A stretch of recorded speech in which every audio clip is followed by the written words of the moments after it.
topics and opinions expressed in the following show are solely those of the host and their guests and not those of W4CY Radio, its employees, or affiliates.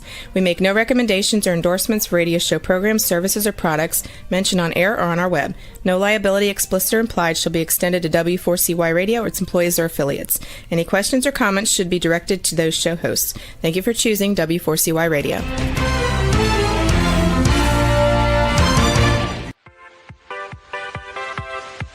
Welcome to the Ask Good Questions podcast, broadcasting live every Wednesday, 6 p.m. Eastern Time on W4CY Radio at W4CY.com. This week and every week, we will reach for a higher purpose in money and life, as well as a focus on health and wellness. Now, let's join your host, Bonita Bell-Andersen, as together we start with Asking Good Questions.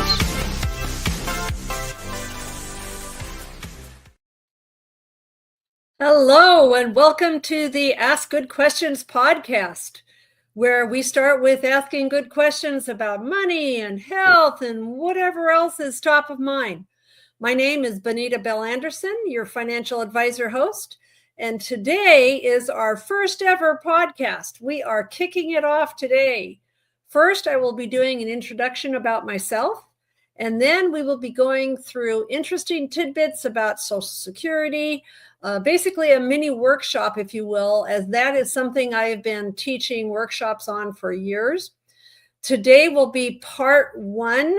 There is so much to go through with this, and so this will be a topic that is obviously best for people who are in this stage of life. Next week, we will be doing part two, where we figure out how to coordinate Social Security with our other retirement assets that we have.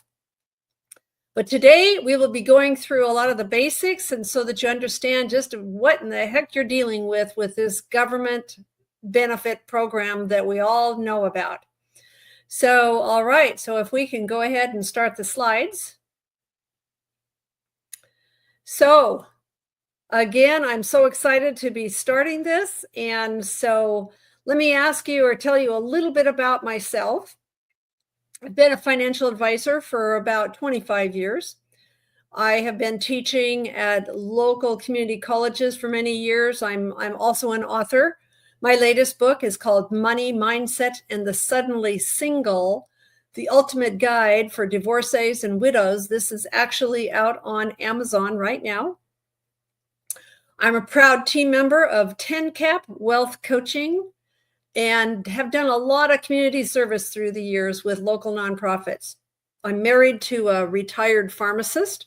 I'm mother to 3 amazing daughters and sons-in-laws. I'm mother-in-law to 4 amazing sons and their wives. And I am grandma to 23 little ones. How in the heck did that happen? I'm a big sports fan of Gonzaga basketball because I hail from Spokane, Washington. I'm also a Washington State University alum, so I'm all about Cougars football and also Seahawks football. You can tell I'm a Washington State girl. I am into the newest craze out there called pickleball, and I'm an avid scuba diver. Don't get to go to do that nearly enough. So I basically became a snowbird it's been about 5 years ago. I do have an office up in Washington State and an office in southern Utah, but basically everything is remote now, so it works really well. So my husband, who has been very supportive of all these crazy things that I've done, is a dad, a grandpa, a wife supporter. He had lost his first wife to cancer, and I had gone through a divorce, so he's been exploring new avenues in retirement, including pickleball and hiking and family history research and volunteering. He's the one waving at you in that lower right-hand corner. All of our family is long distance, as many of you might be able to relate to. So we are mobile, going where they are quite a bit. And if I have to work, and when I do work, it's a lot of times from my laptop and my cell phone. So here's a quick picture. Now, we're going to be talking about Social Security today. You know what? I'm not so concerned about you and me. I'm concerned about all these little ones. I'm concerned about the kids that are in their mid-40s and wondering what's going to happen, but especially these little ones that have maybe 50, 60 years from now, what's going to be happening there? We're going to be talking about a lot of that.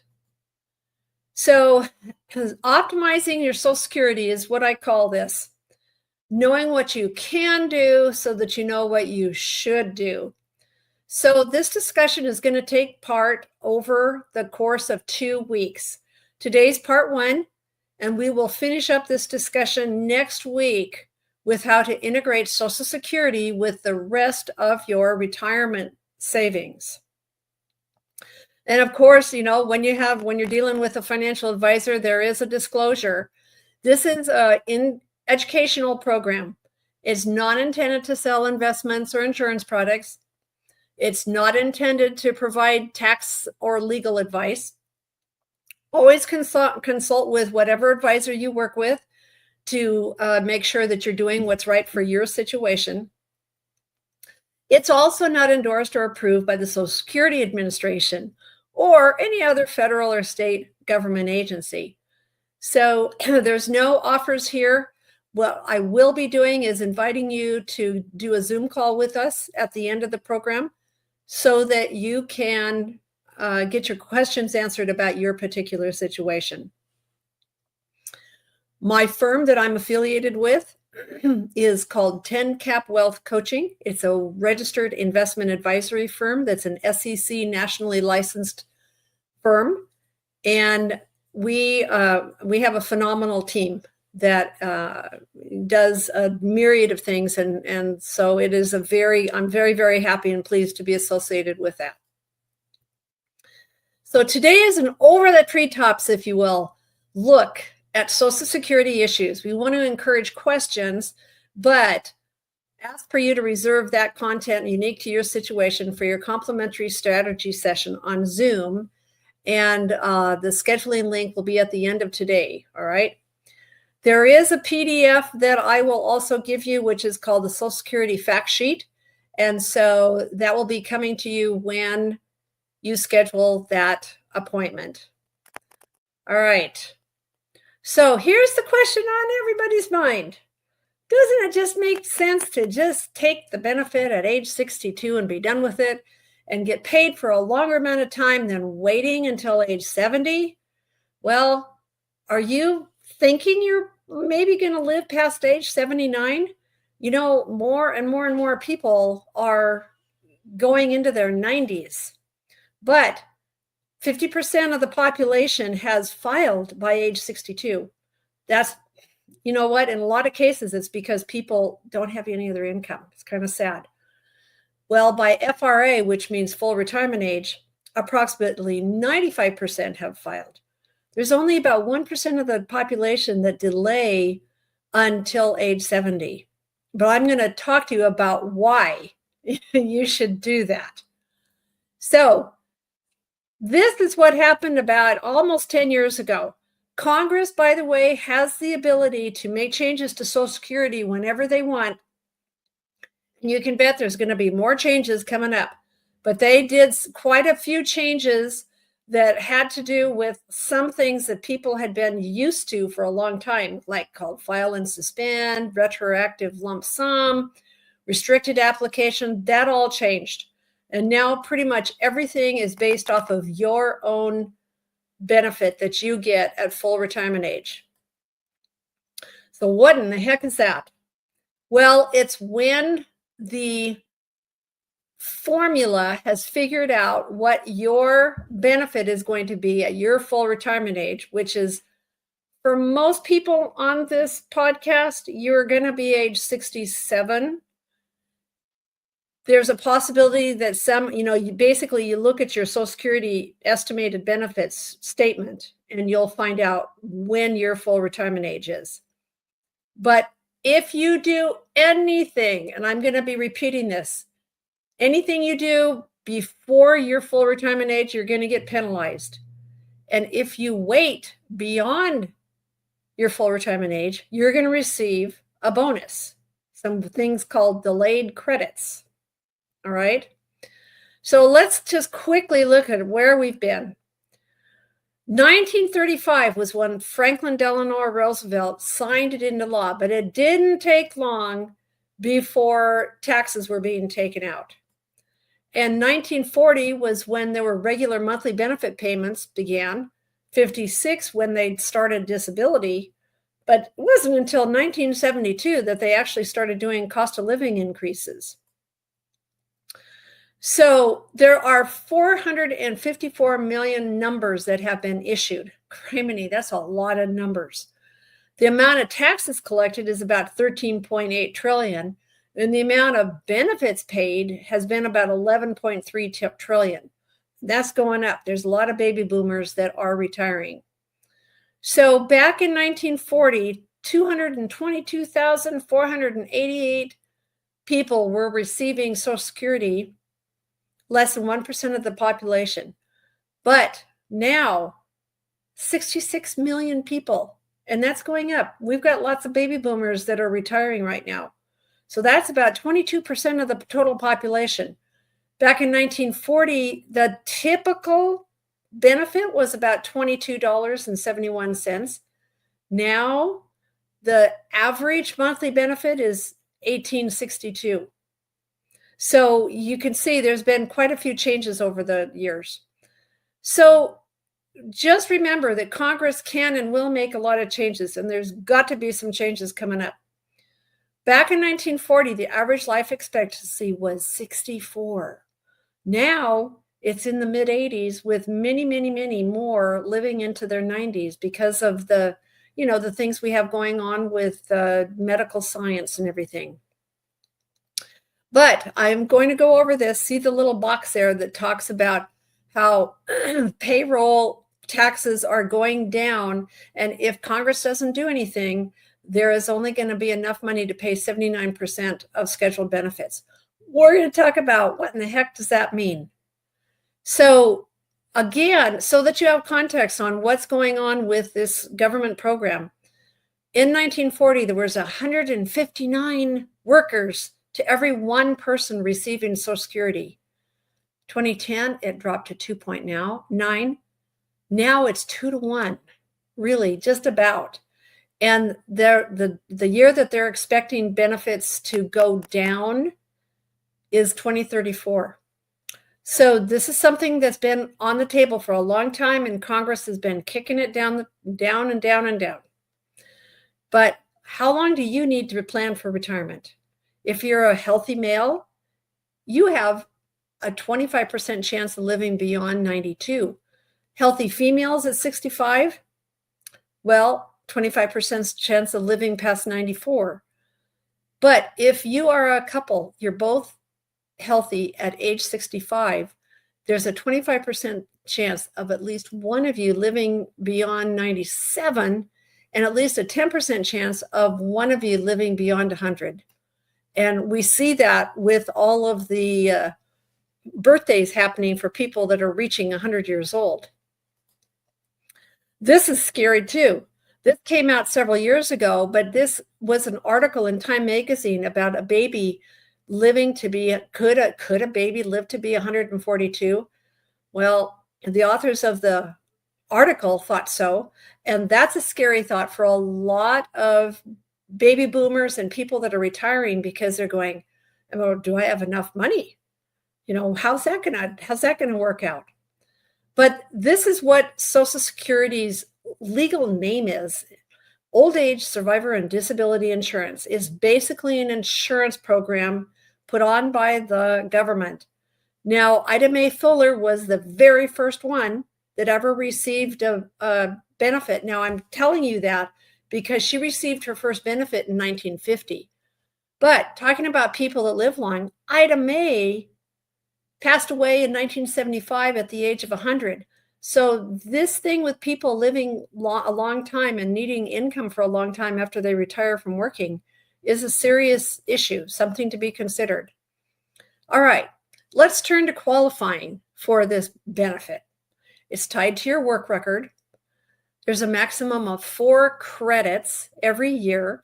One credit is worth $1,730, which means 4 credits in 1 year is $6,920.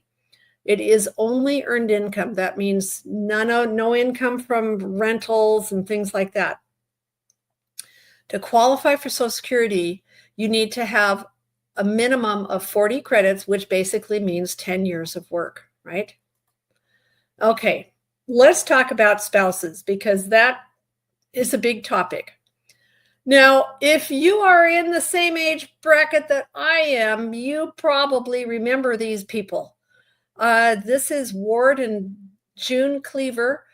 The show was called Leave It to Beaver, and we're going to use them as an example family, okay? Ward earned credits while he was working, and June stayed home with the Wally and the Beav. So we're going to take them through several different scenarios with having to do with Social Security. So basically, what a spousal benefit means with Social Security is that a non-working spouse who may have benefits and may not, but let's say she has a lot less than her husband, she is entitled to 50% of his higher benefit. So in all cases, I don't care how you're looking at this, if you do any of this before your age, your full retirement age, you're going to be your benefit is going to be reduced. And so like at age 62, their benefit is reduced by as much as 30%. That is locked in and it stays that way for the rest of your life. So I'm going to make an argument for waiting until 70 so you maximize your Social Security. All right. So, but with spousal benefits, that spousal benefit is based on the higher earning spouse, their 50% of their benefit, which doesn't increase after full retirement age. So the spousal benefit is always based on the full retirement age of the higher earning spouse. Okay. So then let's take this example with June. So let's say Ward is at his FRA or full retirement age. He retires and he claims his benefit. Let's say it's just make it $2,000 a month. So what is June's spousal benefit? 50%, right? $1,000. So let's say her own benefit at full retirement age is $800. Well, what they're doing now is they're doing what they call a spousal add-on. So they would add on to June's benefit that she would take, if she took it at her full retirement age, a $200 spousal add-on. So she would get up to $1,000. And so that is the most common way that spousal benefits are done. If she does anything before her full retirement age, there's going to be a reduction. Okay, so here's the thing to remember.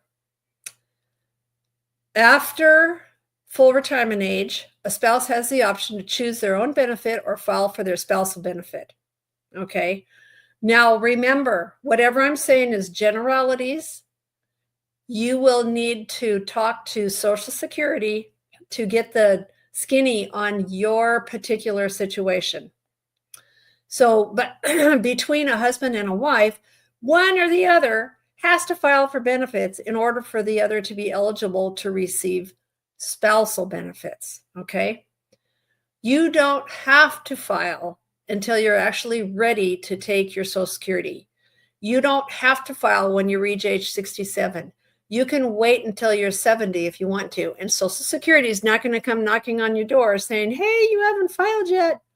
So, however, what I say is a lovely gift to your spouse. I'm using generalities here, but if the husband is older and he has a larger benefit, it's a lovely gift to the spouse if he waits to optimize and take his Social Security at age 70 and have the largest Social Security check that he can have, because if he dies before her, that larger benefit will go to her.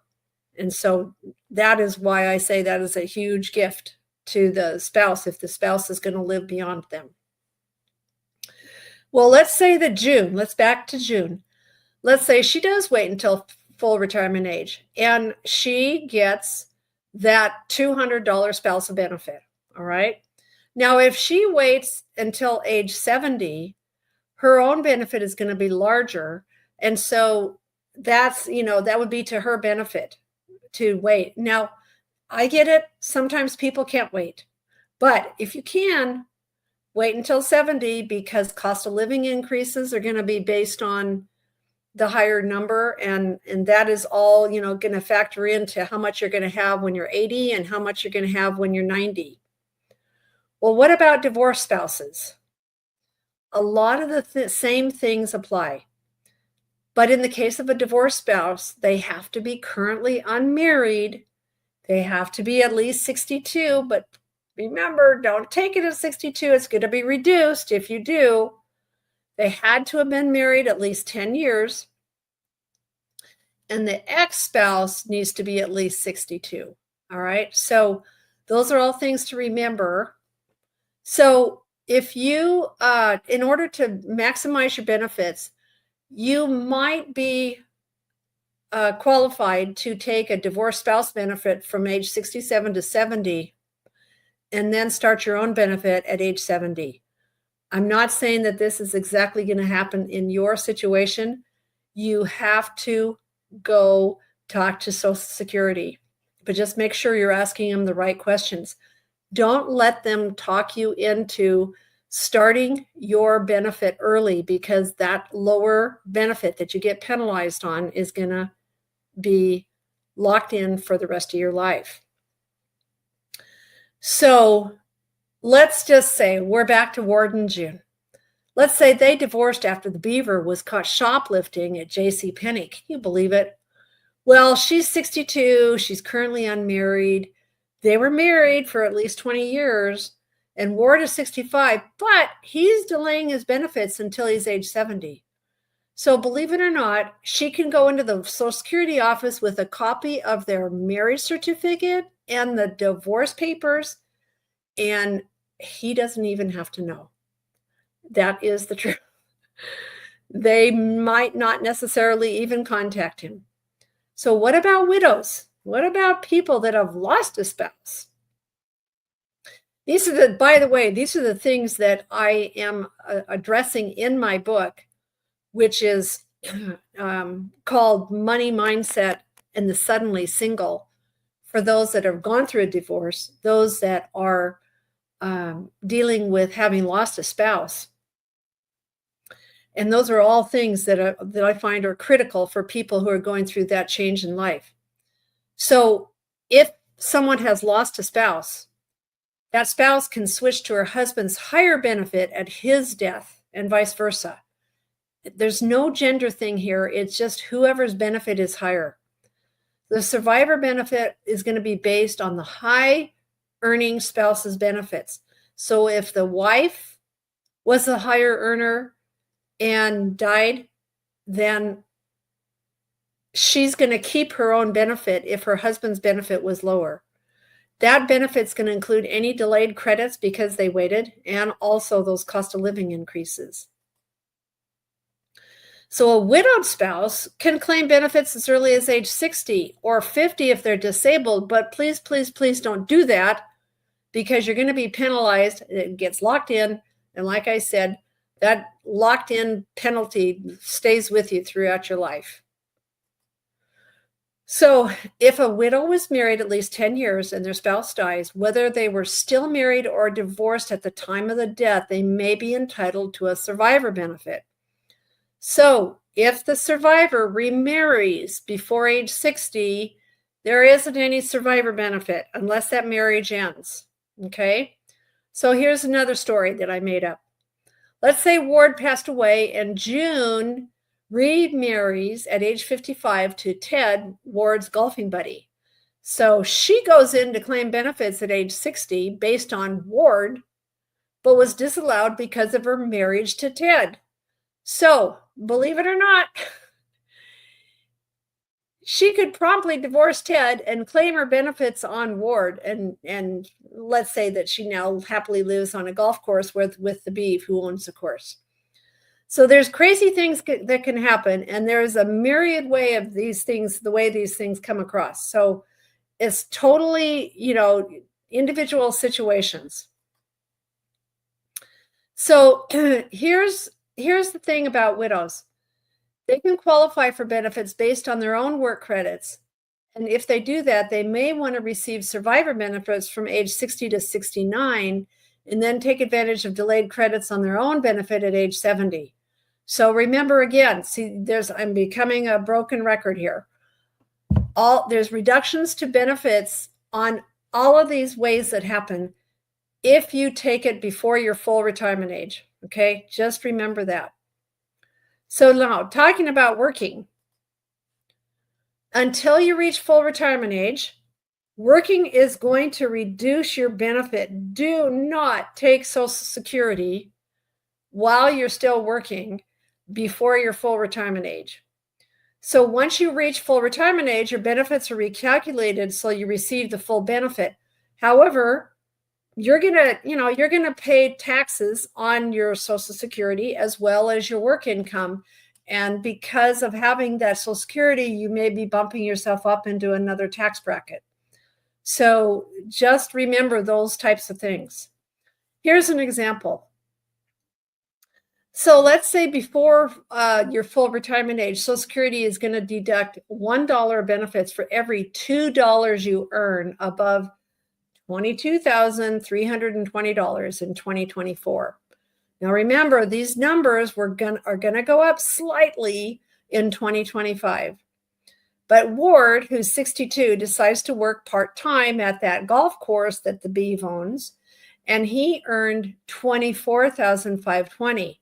Well, you deduct the income allowed of $22,320, and that leaves $2,200, of which Social Security and the IRS are going to say you need to give us back $1,100, or basically 50% of the $2,200 that he was over on income that's allowed.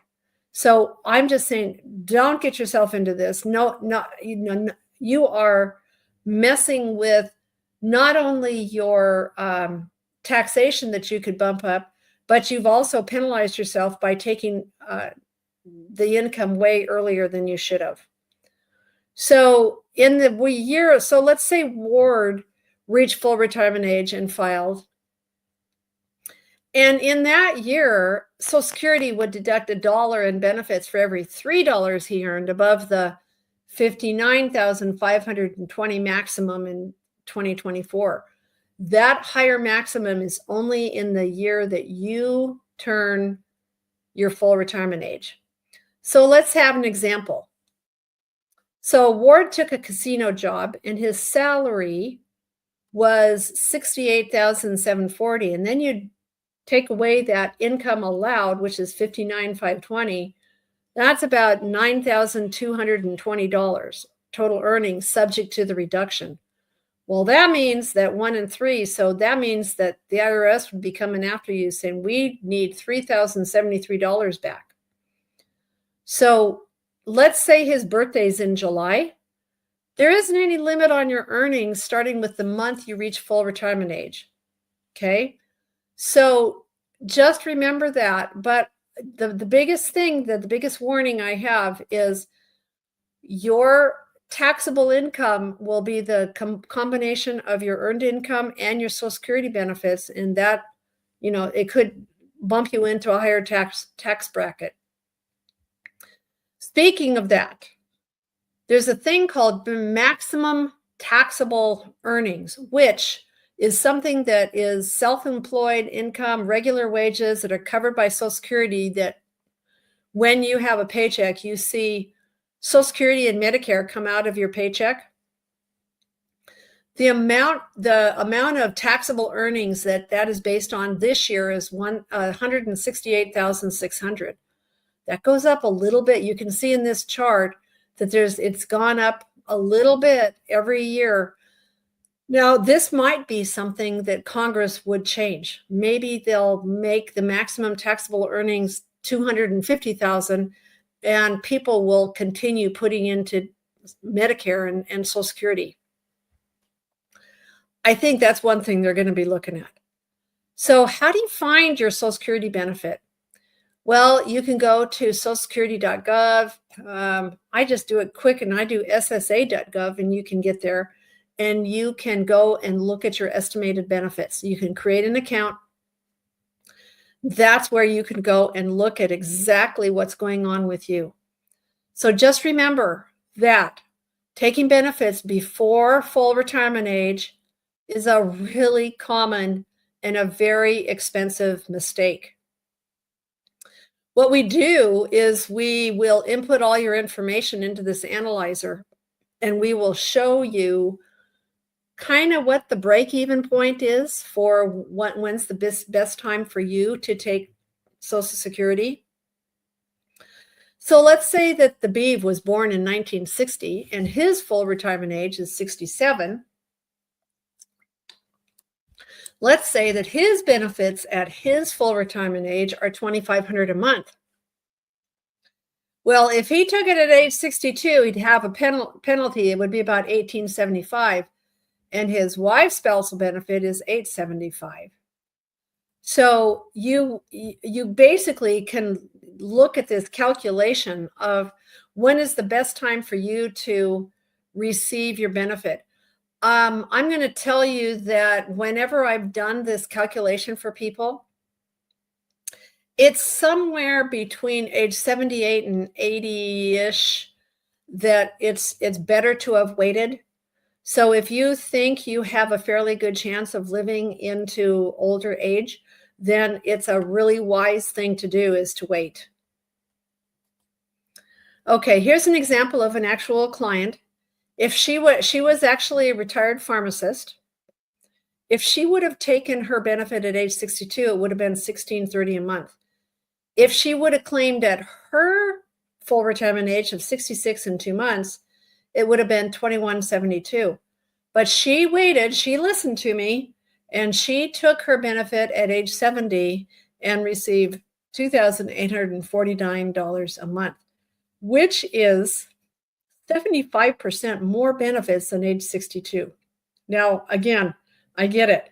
Sometimes people can't wait, but if you can, please consider this because this is super, super, super important. A little note on cost of living increases. This typically happens every year. There were some years where there was zero cost of living increase, but it is designed to keep up with inflation, kind of. We won't get into politics here, but the average increase is about 3.28%. What's happening this next year will be 2.5%. And the Treasury illustrates 2.7% for long-term planning purposes on the savings account that's there. Well, taxation of benefits is something that everybody's wondering about. You have something called provisional income. It's your adjusted gross income, half of your Social Security benefits, and any tax-exempt interest that you may have, okay? So most people are going to be paying taxes on 85% of their Social Security benefit, but that's better than 100% of what you take out of your IRA, and I'm going to show you why you want to maximize your Social Security benefit. We also have something that is called a windfall elimination provision, okay? If you receive a pension with the government, you may have your Social Security benefit reduced because of this other program that you have with the government. But the longer you work in the Social Security covered job, the reduction's less, all right? So let's say Ward worked as an analyst, quote unquote, for the CIA for 20 years, retired from the government, and then spent 30 years at a local bookstore where he was paying into the Social Security system. He would receive a federal pension as well as full Social Security benefits, right? So let's just have a few comments. Remember, this is just my opinion, but let's talk about the future. You're hearing a little bit about this. Social Security is not like a 401k or an IRA. It's a government-run insurance program where current wage earners support those that are receiving benefits. That's what this is. So there's a trustees report that happens every fall, typically, and Medicare and Social Security is accounted for a lot of the federal budget. Now, they have what I call like a government savings account that holds about $2.7 trillion. Their total expenditures started having to dip into that trust fund in 2010. And the deficit is being covered by interest income from Treasury securities. Maybe this will help you with things you should see in the news. Well, after 2020, the Treasury started to redeem trust fund assets to pay for expenditures over the tax income and interest income. They predict the total depletion of the trust fund somewhere between 2033 to 2035. So the Social Security Administration is begging Congress to do something about this. And this whole thing with tax income being able to cover about 79% of scheduled benefits, we don't know if that means everyone who's receiving Social Security or just those that have not started Social Security yet. But here's the typical message to the public from Social Security. Neither Medicare or Social Security can sustain projected long-run programs in full under currently scheduled financing. And legislative changes are necessary to avoid disruptive consequences for beneficiaries and taxpayers. If lawmakers take action sooner rather than later, more options and more time will be available to phase in changes so that the public has adequate time to prepare. Earlier action will also help elected officials minimize adverse impacts on vulnerable populations, including lower income workers and people already dependent on program benefits. This message really has not changed. And so Congress has been kicking this down the road and kicking it down the road. Well, it's got to get fixed. So those reforms, there's probably, the last I heard, there was like 13 or 14 reform packages on the table with Congress. Reforms may include raising payroll taxes on high-income workers, which is what we talked about. Raising the retirement age, we discussed that. Revising the formulas for future benefits. That's something that we haven't really talked about, but that they could just revise the formula on how they figure this whole thing out. My opinion is that it will be solvent for many generations to come. It's not going away. Remember, there's 66 million people on it right now. So, it just has to get fixed. So here's how to optimize your benefits. Delay claiming until later. Use your IRA and 401k assets, because if you delay, your Social Security gains a guaranteed 8% per year in delayed credits, plus the cost of living increase. Then couple your Social Security benefits with whatever else you have saved. So wait to tap in, maybe claim a spousal benefit. Don't claim while you're working. Maybe claim an ex-spouse's spousal benefit. You want to be looking forward to cost of living increases, so wait. There may be a survivor benefit if you've lost a spouse. You are going to have a benefit if you work longer. You'll put into the system longer. You'll save longer. So you may consider working longer. And the tax benefit is if you have a larger Social Security benefit and a smaller need to take out of IRA assets, that's going to be a benefit. All right, here's an example on optimizing income. Let's say your IRAs could be spent down more rapidly. If you don't, taxes are going to be due on any IRA withdrawals, and more of your Social Security benefits may become taxable. Let's take the example of Bob, who has a higher benefit, and Mary, and what happens if they take their Social Security benefit at an earlier age versus later? If you take it earlier, you get more, but they're smaller. But if you delay, you're going to have a larger benefit. But use the information you know about your health and family history and optimize those things that you're looking at. So Bob is going to start receiving benefits at, he could at an earlier age. And I'm going to get to my little graph here and I'll show you.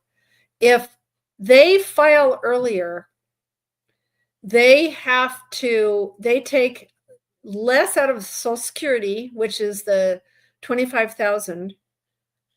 The Social Security of the spouse is the gray, and the income needed out of the IRA is larger. If they have a larger, see how an optimized scenario be? If you have a larger Social Security benefit, larger spousal benefit, you don't have to take as much out of your IRA. This is an income need of $100,000 a year. They have assets of $750,000 retirement assets. And so this is a quick way. And of course, this is just an example. Possible to spend down your IRA assets too much if you take out more than you have to. So for me, this is one of the biggest reasons to wait and do Social Security later, because you don't have to take as much out of your own retirement assets. And so another way to look at this is if you have less Social Security, if you have more Social Security that you're getting taxed at 85% of your assets rather than 100% of your IRA. So I'm showing you this really quickly, but it's just a way to kind of open your mind to what are some of the reasons why I would want to do this. You have a potential of losing more in your IRA. You have a potential of paying too much in taxes. And so that could potentially be because your Social Security benefits weren't optimized. So it's something to think about and something to look at. What is it that will make sense for me?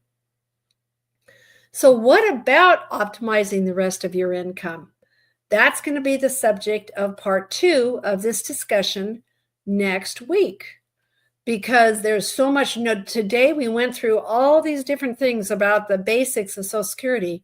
Next week, we will be talking about what to consider, issues and factors to consider when retiring, how to coordinate Social Security with the rest of your retirement assets like pensions and IRAs.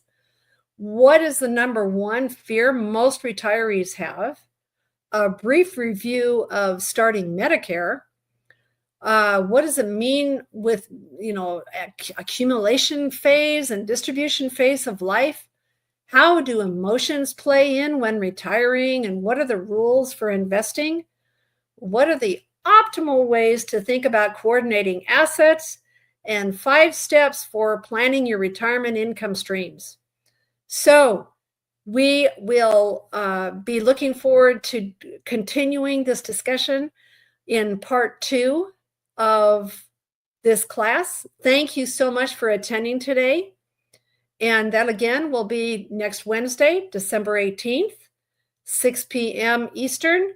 If there's any questions, you can email me at bonita@10cap.com. Thank you so much.